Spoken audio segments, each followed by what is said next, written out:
on change de format aujourd'hui.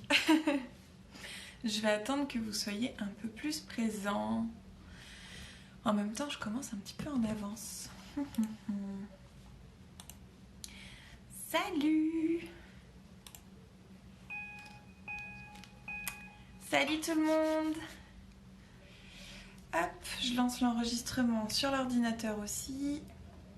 Salut, on change de format aujourd'hui, on est de travers pour cette soirée. Salut tout le monde!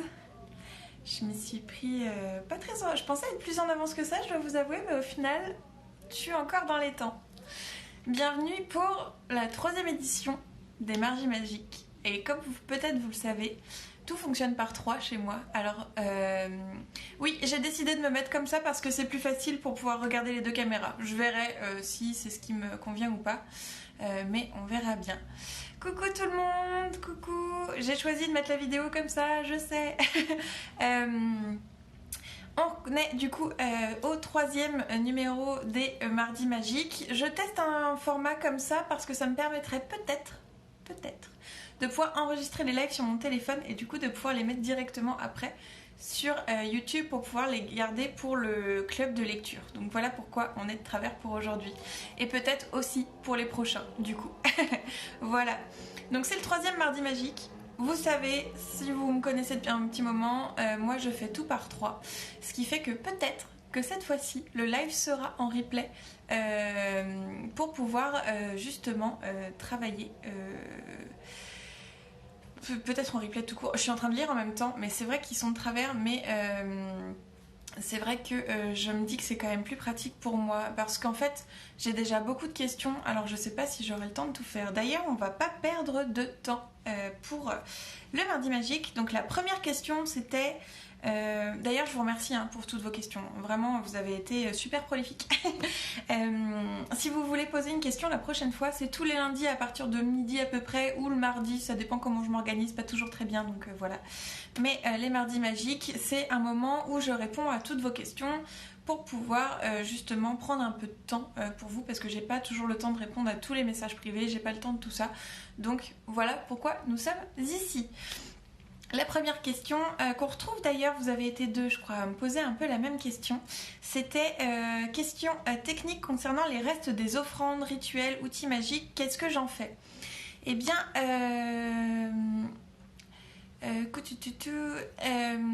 ce que j'en fais, c'est très simple, c'est que la plupart du temps, je les détruis. Voilà. J'utilise très peu de matière qui reste en fait dans un rituel ou autre. La plupart du temps, je vais faire des petits galets en argile qui sont avec une intention, avec des herbes dedans, des choses comme ça, qui vont faire que je vais potentiellement du coup les enterrer, les brûler des trucs. Brûler des trucs, c'est la vie. Sinon, je vais les mettre dans de l'eau ou autre. L'argile, alors il me semble pas tous, mais en tout cas celui que j'utilise est assez naturel pour pouvoir être mis un peu partout où je veux dans la nature, donc c'est assez pratique pour ça. Ensuite les bougies, je les laisse se consommer jusqu'à la fin. En général, j'ai pas de fin de bougie qui me reste. Papier, je les brûle en général, ou je les mets dans l'eau ou autre, donc voilà. Et j'ai rarement beaucoup plus que ça dans mes... Oui, on brûle des trucs. Et j'ai rarement plus que ça en fait dans mes rituels parce que déjà j'ai pas beaucoup de sous, voilà. Et que j'estime que c'est pas forcément toujours bon d'avoir trop de choses. S'éparpiller n'aide pas forcément à centrer la magie. Donc c'est pour ça que j'utilise très peu de choses. Ensuite, par exemple pour les offrandes, je vais les laisser être consommées par mes ancêtres ou par les esprits ou par les divinités. La plupart du temps, j'ai une technique qui me permet de ne pas avoir de pertes concernant les offrandes. Voilà, donc j'ai pas beaucoup de pertes. Je vais en avoir un tout petit peu, mais à ce moment-là, je vais les enterrer. J'ai des plantes sur mon balcon, du coup, qui se nourrissent des restes pour créer un cercle vertueux. Voilà. Voilà pour la première question. Est-ce qu'il y a un livre qui a changé ta pratique? Eh bien, il y en a plein. Il y en a plein. Mais je dirais celui qui a le plus changé ma pratique, c'est Conversation avec Dieu. Je sais que le titre, il fait frissonner tout le monde parce que ça stresse beaucoup de gens, ce titre-là. Et c'est fait sous forme d'écriture automatique, donc c'est un livre qui est fait sous forme de dialogue. Et c'est pas Dieu au sens chrétien, catholique ou d'une religion, c'est Dieu dans le sens source spirituelle de tout. Et le premier livre, en tout cas, m'a fait un bien fou. Le deuxième, je pense que je l'ai lu un peu tôt. J'étais pas encore prête psychologiquement pour tout ça. Mais voilà, donc j'ai beaucoup travaillé avec ce livre-là qui m'a beaucoup libérée dans ma pratique parce que j'avais tout un tas d'appréhensions, de blocages. Et ce livre m'a permis de... Donc voilà. Celui-ci, je sais que je vous le recommande à chaque fois, que vous en avez sans doute marre, mais c'est celui qui m'a le plus fait de bien dans ma pratique spirituelle. Ensuite, bonjour, la sorcellerie m'intéresse. Pourriez-vous expliquer les fêtes de la sorcellerie? Alors, je vais être vilaine, mais je vais dire non. Je vais dire non parce que je ne pratique pas la roue de l'année actuellement comme elle a été créée par Gardner. Donc, il faut le savoir, la roue qu'on connaît la plupart du temps avec les célébrations, donc les 8, donc avec 4 sabbats majeurs et 4 sabbats mineurs. Il faut regarder le marqué, j'ai fait bien 4 avec les doigts. La plupart du temps, je me gourre, donc bravo Lisbeth. Donc voilà, ça a été mis en forme par Gardner. Par contre, il a pris beaucoup de racines de ce qui avait été fait avant. Gardner n'a pas inventé de célébration, il a repris des célébrations pour pouvoir créer une roue cohérente pour l'année des sorcières. Vous avez chez Alliance Magique, c'est pour ça que je ne vais pas expliquer la question, voilà, je préfère vous le dire, vous avez chez Alliance Magique 8 petits livres, donc un par sabbat, qui sont super bien, dans lesquels vous avez des informations sur la façon de le célébrer dans différents coins du monde. Vous avez des correspondances, des recettes, des rituels à faire, voilà. Donc je vais pas faire de vidéo haute là-dessus parce que j'estime qu'il y a énormément de contenu sur les sabbats et les fêtes de la sorcellerie, en tout cas celle-ci. Donc je pense que avec un peu d'autonomie, vous allez forcément trouver tout ce dont vous avez besoin. Quatrième question, celle-ci elle est atroce. Quels sont les différents noms de pratiques de magie? Si elle est atroce, c'est parce que y en a beaucoup trop. Vous avez plein de sorcières. Vous avez quasiment autant de pratiques que de pratiquants.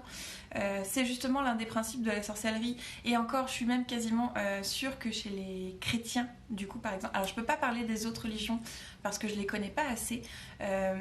Mais si vous regardez bien, les chrétiens, vous en avez plein. Vous avez les protestants, vous avez les catholiques, vous avez les méthodistes, vous avez les orthodoxes, vous en avez plein. Donc en sorcellerie, c'est quasiment pareil. Vous avez plein de branches.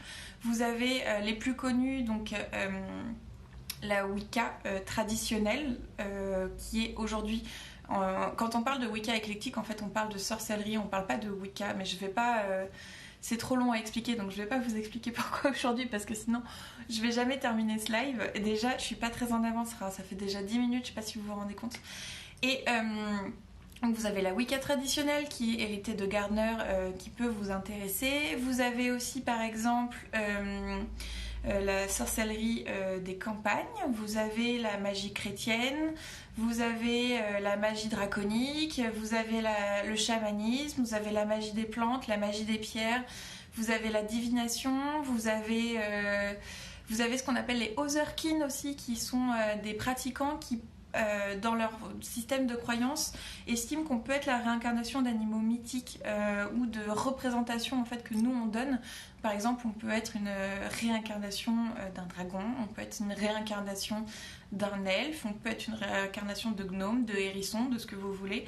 Et du coup, on va avoir ce qu'on appelle des Otherkin. Ils ont changé de peau, en fait. C'est ça la traduction qu'on pourrait donner. Vous avez, je suis en train d'essayer, ah non j'ai changé la bibliothèque de place, vous avez le néo-druidisme, vous avez le néo-paganisme, vous avez le néo-chamanisme, vous avez le chamanisme corps ou corps-chamanisme, je sais jamais dans quel sens on le met, vous avez de l'alchimie, vous avez du coup le voodoo aussi, vous avez la chaos magic, vous avez après, je suis en train de regarder, qu'est-ce que j'ai là-dedans? Puis après, vous avez comme la Wicca, vous avez aussi d'autres dogmes, donc d'autres religions vraiment établies. Vous avez le satanisme. Alors, satanisme, attention, la plupart du temps, c'est une philosophie plus qu'une pratique magique. Faut le savoir, mais il y a des choses qui sont intéressantes. La Fairy Wicca n'existe pas techniquement, c'est de la sorcellerie féerique. Donc voilà. En fait, la Wicca, c'est une tradition et après, il y a des branches. Mais normalement, si on ne peut pas remonter jusqu'à Gardner, ce n'est pas considéré comme de la Wicca, c'est de la sorcellerie. Donc, je préfère vous le dire. C'est des erreurs de traduction qui ont été faites et des amalgames aussi. Par exemple, Scott Cunningham ne fait pas de Wicca. Scott Cunningham n'a jamais été initié en Wicca. Il a fait partie d'une cour extérieure d'un coven, mais qu'on n'arrive pas à savoir d'où il vient ce coven. Il n'est pas relié à Gardner, qui s'appelle Seven Stone Serpents, je crois, quelque chose comme ça, qui aurait été créé par... Alors attendez, j'ai oublié son nom... par Grimacy, Raven Grimacy, ce coven-là, mais c'est pareil, il y a le fait qu'il ait été plus ou moins proche de Buckland qui fait que peut-être il aurait... En fait, on sait que Scott Cunningham, avant de décéder très jeune, il voulait créer sa propre branche de la Non. Il voulait créer sa propre branche du coup de pratique magique et de sorcellerie et du coup il a commencé à prendre des éléments de la Wicca qui était du coup très en vogue au moment où il créait tout ça et il a pris beaucoup d'éléments du New Age et de une autre religion inspirée de l'Asie, il me semble qu'il s'appelle je sais plus, il y a 4 lettres il y a un H, un A, un N, mais je sais plus dans quel sens. Donc voilà. En tout cas, voilà. Donc Scott Cunningham ne fait pas de Wicca, mais par contre, il fait une sorcellerie qui est tout à fait, qui fonctionne. Donc je vais pas. C'est juste que les traditionalistes en général ne l'aiment pas parce qu'il a volé du savoir secret des Wiccans. Voilà pourquoi il est la plupart du temps détesté par les Wiccans. C'est pas parce qu'il a révélé du savoir, c'est parce qu'il a volé du savoir. Voilà pourquoi. Ah, bah c'était une petite question ça. Je vous avais prévenu que celle-ci serait longue. La 5e question, c'est est-ce que ranger son tarot, c'est pas un peu le purifier ? Eh bien, je vais donner une réponse qui est personnelle, puisqu'elle m'a été posée à moi. Mais pour moi, non. C'est exactement comme si je disais je range mes impôts dans un tiroir et que du coup, ça fait comme si je les avais payés. C'est pareil pour moi. Parce que si vous n'avez pas fait le chèque, alors bon, je suis un peu le school, j'avoue. Si vous n'avez pas fait le chèque, que vous l'avez pas mis dans une enveloppe, que vous l'avez pas emmené à la poste, eh ben, vous n'avez pas payé vos impôts. C'est exactement le principe. Pour moi, il y a plusieurs façons de purifier un deck si vous voulez le purifier et si ça vous intéresse de le purifier parce que vous n'êtes pas obligé de purifier quelque chose. Si ça fait du sens pour vous, vous pouvez le faire, tout à fait. Par exemple, moi je sais que pour réinitialiser mes decks, pour leur clarifier l'esprit un peu, j'ai... Alors attendez, parce que je suis en train de lire en plus de travers. Par exemple, je sais que pour réinitialiser un deck, en général, je le remets exactement dans l'ordre dans lequel je l'ai acheté. Donc toutes les cartes, je les remets dans le bon sens. Et c'est un peu comme assainir une relation. Mais par contre, ça ne veut pas dire que je le purifie, ça. Ça veut juste dire que je mets les choses au clair pour qu'on remette un peu d'ordre dans son esprit, un petit peu, entre guillemets, pour qu'on puisse mieux communiquer à nouveau.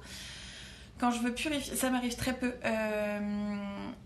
Ouais, c'est exactement ça. C'est comme ranger sans laver.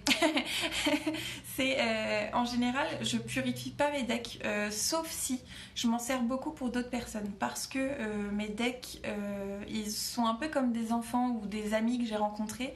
On établit une relation, on prend le temps ouais, c'est ça, je fais un reset d'usine. On prend un peu de temps de créer une relation et ce serait comme justement effacer toute cette amitié, vous savez, de façon Eternal Sunshine of the Spotless Mind, comme effacer quelqu'un de sa mémoire et c'est comme si lui il se souvenait plus de moi mais moi je me souvenais de lui. C'est hyper triste ce que je suis en train de vous dire, mais c'est exactement ça pour moi. C'est pour ça que je ne purifie pas la plupart du temps mes decks, sauf si il y a vraiment un besoin de remettre à zéro. Avant je le faisais quasiment systématiquement, maintenant je le fais plus parce que je me suis rendu compte que c'était pas ce qui me convenait. Voilà. Alors je suis désolée Nox, je vais passer ta question qui était parle-nous de ton expérience à Kildare. Kildare c'est la ville de Brigid, Sainte-Brigitte. D'ailleurs je vais vous montrer quelque chose. J'ai craqué mon slip. Voilà. Voilà. Donc je pense que si ça vous intéresse, je vous ferai peut-être quelque chose sur Brigid et Sainte Brigitte en vidéo ou autre. Je sais pas encore si j'ai trop envie de partager ça ou pas. Mais Kildare, c'est la ville en fait d'origine du mythe de Sainte Brigitte et de Brigid, où il y a eu le feu allumé de Brigid et de Sainte Brigitte pendant des années, tenu par des femmes qui sont du coup à l'origine de ce qu'on appelait les brigantines. Et voilà, enfin moi j'adore ce lieu, j'ai pleuré pendant une journée, c'était merveilleux. Et mais voilà, je ne vais pas vous en dire plus parce que sinon déjà il nous reste un quart d'heure et il me reste 2 pages de questions, donc voilà. Mais sachez-le, c'est un lieu où je vais retourner, c'est sûr. Parce que Kildare en Irlande, c'est à peu près à 1h30 de Dublin à l'ouest. Voilà, c'est un lieu où en tout cas, tous les lampadaires de la ville sont en forme de flamme pour Brigid. Vous allez dans une église, vous avez les croix de Brigid, vous avez les vitraux des églises où vous avez des feuilles de chêne du coup qui sont un symbole de Sainte Brigitte et de Brigid. Donc moi ça a été le moment où du coup le christianisme et le paganisme se sont liés pour créer quelque chose de merveilleux à un endroit. Et voilà. Et c'était magique parce que j'avais dit que j'en parlais pas. Je finis juste ça en disant c'était merveilleux parce que il y avait des anciens lieux avec des fontaines ou des petits endroits comme ça qui étaient consacrés à Brigid ou Sainte Brigitte. Et il y avait plein de choses attachées dans les arbres avec des rubans et autres, des gens qui venaient faire des anciennes traditions de nouer pour faire un vœu, pour soigner quelqu'un et tout. Enfin moi ça m'a transportée pour une journée, j'ai fait que chouiner. Voilà. La question suivante, c'est quels sont les livres que tu conseilles aux débutants? Alors plusieurs choses. Les livres que je conseille aux débutants, c'est très difficile parce qu'en fait tout débutant est comme tout pratiquant très différent. Donc par exemple, je peux te proposer en premier de commencer par lire la Bible. Tu vas me dire que toi c'est hors de question, et ben c'est légitime. Voilà, c'est parce qu'en fait il n'y a pas de bon livre pour commencer si je ne te connais pas. C'est pour ça que je ne propose jamais directement de livres pour commencer parce que je préfère le faire lors d'un accompagnement où je discute avec vous, où j'apprends à vous connaître, où je regarde votre parcours. Si je propose des accompagnements aujourd'hui, c'est vraiment pour une bonne raison, c'est que vous pouvez trouver du coup vos premiers rituels en lisant Twilight. Parce que dans Twilight, vous allez trouver une phrase qui vous fait bim et que... bon, d'accord, Twilight n'est pas forcément le meilleur exemple pour tout le monde. Je vous l'accorde, d'accord? Ne me battez pas. Mais vous pouvez avoir tout un tas de références qui vont vous faire écho. Je pense par exemple à V Bataille et Peter Pan. Je pense par exemple, moi, l'un des premiers livres que j'ai lu... que j'ai ressorti, c'est Vivre la tradition celtique. Si tu t'intéresses pas du tout à la tradition celtique, ça ne te parlera pas. Et c'est pour ça que c'est très compliqué pour moi de vous donner des livres pour débuter. Je sais que vous avez tous envie d'acheter des livres pour débuter, mais en fait, j'ai envie de vous dire... allez dans une librairie et choisissez le livre qui vous plaît, quoi. Parce que je peux pas vous dire... je peux pas vous dire comme ça les livres pour commencer. J'ai quand même fait une vidéo sur la chaîne YouTube qui s'appelle Ces livres qui m'ont changé, je crois. Je suis pas très douée pour me souvenir de mes titres. Mais... voilà, vous avez tout à fait la possibilité de choisir votre propre livre qui va débuter votre pratique. Sachant que, par exemple, si je prends l'exemple du tarot, moi j'ai pris un tarot que tout le monde m'a déconseillé de prendre pour commencer. Mais déjà, je fais ce que je veux. Et en plus, c'est celui avec qui j'ai le mieux fonctionné. Donc voilà, chacun est différent. C'est pour ça que je peux pas vous proposer de livre directement pour commencer qui soit hop là, c'est parti. Par contre, pour commencer, s'il y en a un que je peux vous conseiller, c'est l'agenda de pratique de 2020.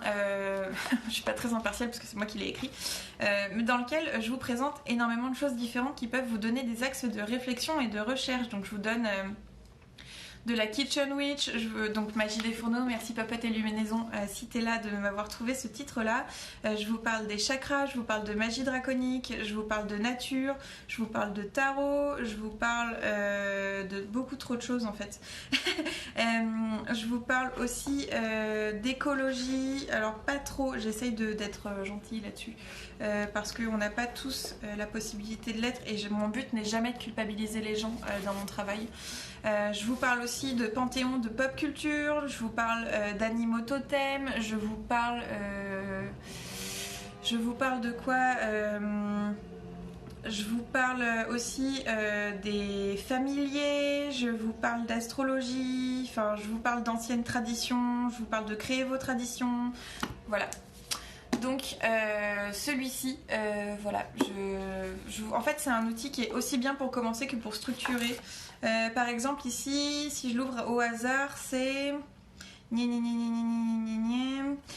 comment justement faire de la réutilisation des... Vous savez, les encens, quand ils brûlent, ils laissent une espèce de petite poudre. Et ben l'idée, c'est de pouvoir s'en resservir dans d'autres rituels. Donc voilà le genre de truc que je vous propose. J'ai essayé de créer un système assez libre pour que tout le monde puisse s'y retrouver. N'oubliez pas que c'est un outil essentiellement normalement pour la pratique et pas pour le quotidien. Donc si vous voulez un agenda du quotidien, en fait il est un peu pensé comme un livre des ombres, prémisse de grimoire. C'est mes bébés. Ah oui, j'ai oublié de vous dire, quand il n'y en aura plus, il n'y en aura plus parce que on ne fera pas de réimpression cette année. Voilà, j'arrête pour l'agenda et je passe à la deuxième page de questions. Je vais jamais finir toutes les questions, c'est pour ça que j'en ai pas reposé aujourd'hui parce que sinon ça va être trop compliqué. Tu as peut-être vu le nouveau grimoire de Jack Parker et Digley, qu'en penses-tu? Alors, il faut savoir que j'ai été à une conférence qui était lors de... qui s'appelait Qu'est-ce que la sorcière moderne pour le festival Dangereuse Lectrice. J'aurais dû le voir venir. C'était pas du tout un festival sur le thème de la sorcière, même si c'était le thème annoncé, c'était un thème de féminisme. Donc j'ai été à la fois très énervée et dépitée pendant les 30 premières minutes auxquelles j'ai assisté, en tout cas à la conférence de du coup Digley, Jack Parker. Voilà, ça m'a pas plu du tout ce que j'ai entendu. Ça veut pas dire que c'était pas juste ce qu'elle disait autre, mais moi ça m'a pas plu du tout. Du coup je pense que je vais même pas y jeter un coup d'œil parce que j'en ai gros. Voilà. Je vais pas m'étaler non plus sur le sujet parce que sinon je suis déjà plus apaisée sur le sujet, mais ça c'est un autre sujet encore. Enfin vous savez, je suis un peu Sherazade, il y a de l'histoire dans l'histoire avec moi, donc voilà. Comment faire des huiles en oudou? Alors je sais qui tu es et je sais que tu m'as déjà posé la question en privé et que je sais que je t'ai déjà répondu en te disant que je ne l'expliquerai pas parce que déjà je suis trop jeune. Je suis trop jeune en oudou pour en parler. Parce que je suis qu'en première année entre guillemets, j'ai pas fini mon cursus et en plus voilà, c'est pas ma job. Voilà. La question de je vois les 13 mères sur mon bureau, du coup, où j'avais posé la question de quelles sont vos questions. Je vois les 13 mères, du coup, je me demande comment tu les utilises dans ta pratique. Et bien pour le moment, je ne sais pas du tout. Donc les 13 mères, qui est un livre qui se balade quelque part dans mon sanctuaire magique, je ne sais pas où là. C'est un livre du coup avec 13 contes sur le mouvement de la lune et en fait je sais pas encore comment l'utiliser parce que je cherche à me reconnecter un petit peu à la polarité féminine. C'est pas encore gagné, mais c'était un des petits pas qui a été fait dans cette direction-là. D'ailleurs, Alliance Magique, dans cette optique, m'a aussi envoyé... J'ai tellement de livres sur mon bureau, vous me jugeriez tellement. M'a envoyé Les Songes de la Louve, parce que tout le monde me l'a conseillé, donc je me dis que je vais finir par le lire, qui est un très bon départ parce qu'il est assez animal dans sa façon d'aborder le féminisme, et du coup ça pourrait me plaire un peu plus. Voilà. J'y vais par petits pas avec la polarité féminine parce que, et je parle bien de polarité féminine, je parle pas du fait d'avoir un utérus. Voilà. Voilà. Donc voilà, j'ai commencé avec celui-ci et j'ai un livre, mais ça viendra après si j'ai le temps de répondre aux questions parce que ça va très très vite. Il y en a un autre que je suis en train de lire actuellement.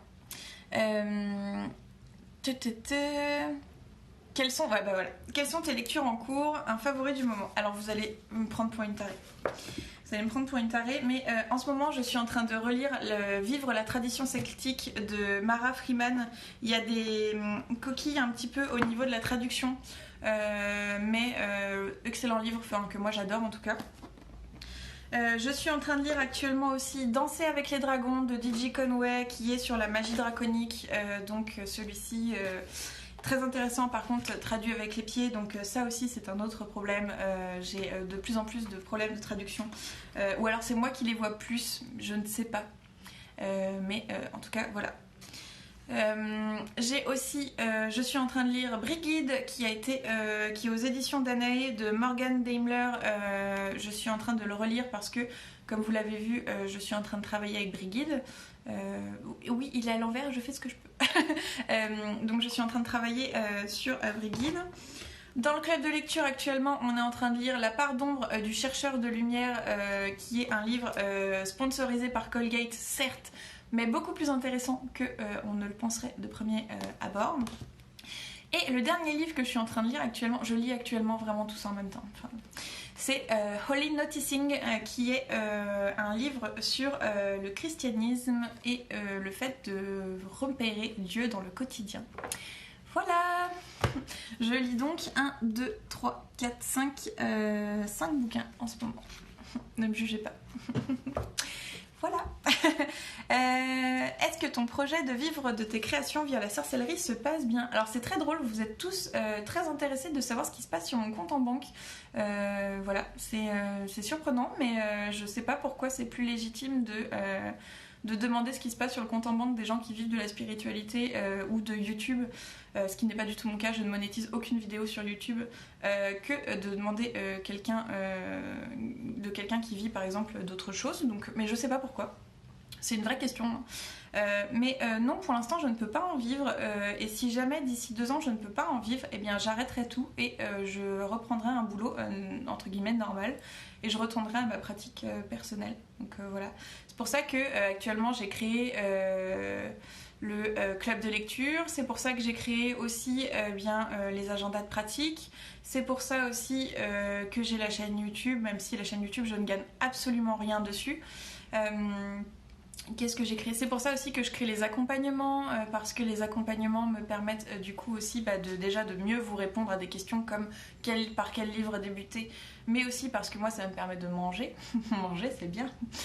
Donc voilà, mais pour l'instant je ne peux pas en vivre, donc voilà, pour tous les huissiers qui me suivent, voilà, pour le moment je ne gagne pas assez. Les taxes et les impôts prennent leur part aussi sur ce que je gagne, donc voilà.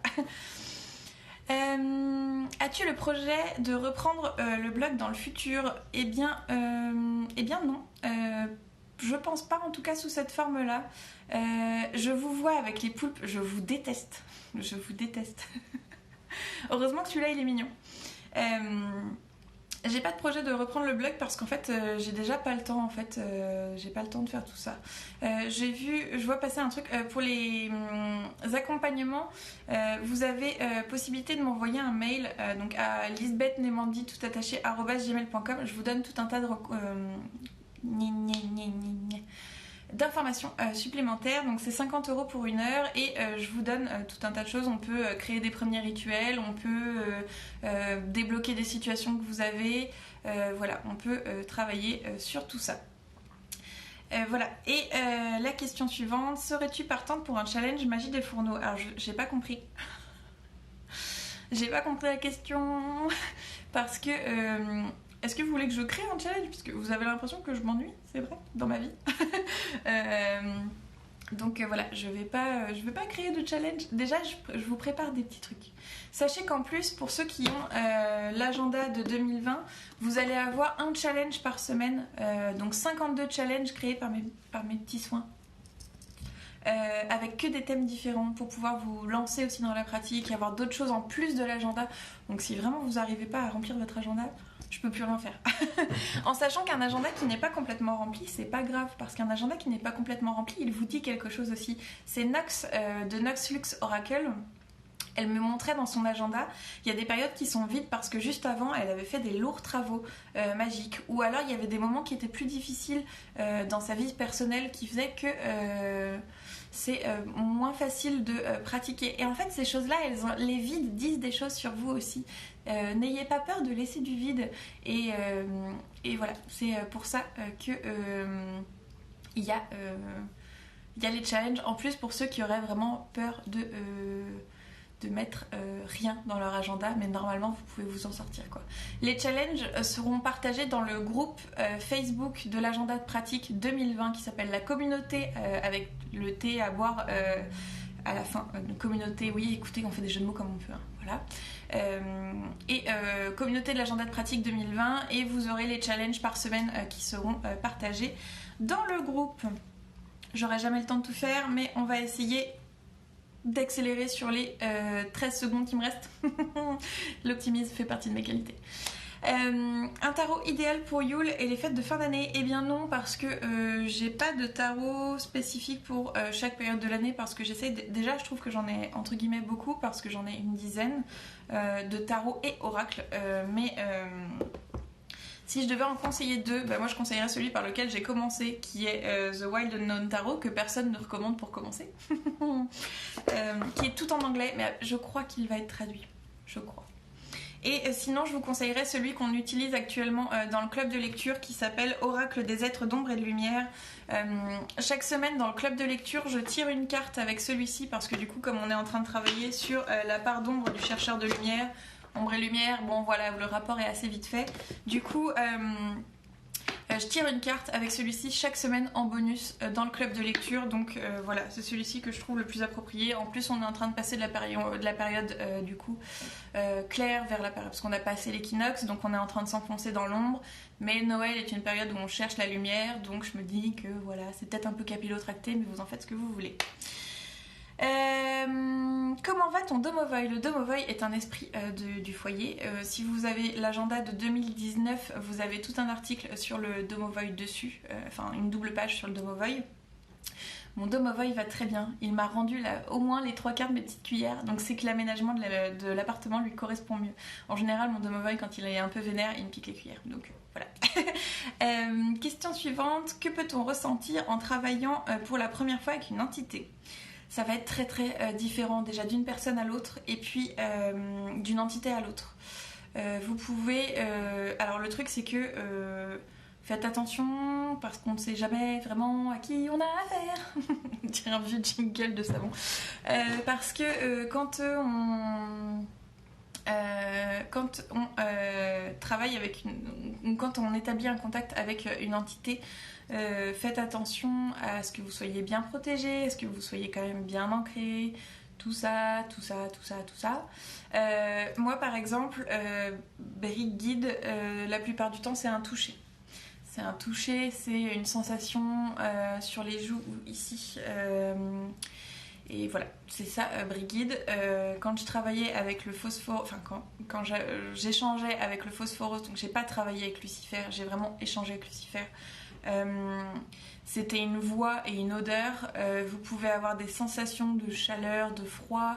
Ça peut vraiment se faire de façon complètement différente. Donc voilà.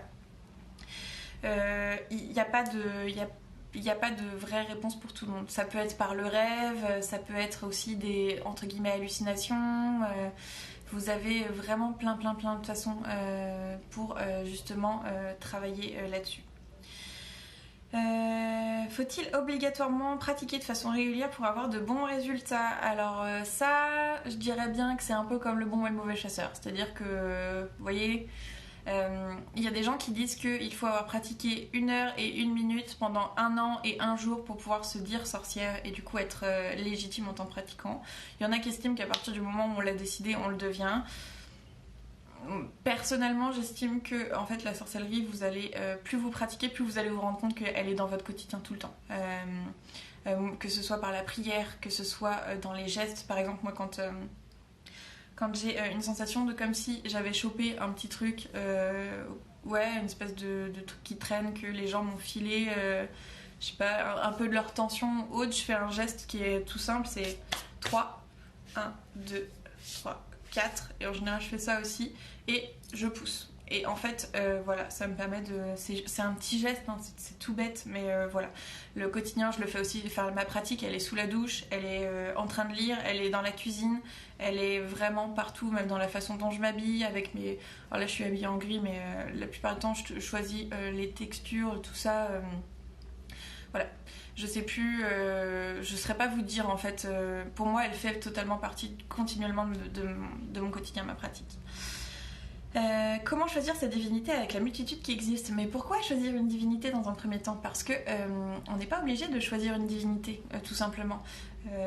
N'oubliez jamais que travailler avec une divinité, c'est un engagement qui, la plupart du temps, est à vie et que elles sont plus ou moins douces, plus ou moins conciliantes et que vous allez potentiellement en suer si vous n'honorez pas votre promesse de dévotion. Donc prenez pas ne vous enflammez pas au niveau des divinités. Je sais que vous êtes nombreux à penser qu'il faut vraiment, si dans l'agenda de pratique vous n'avez aucune divinité de présenter, c'est bien pour une raison, c'est parce que c'est pas à prendre à la légère, hein.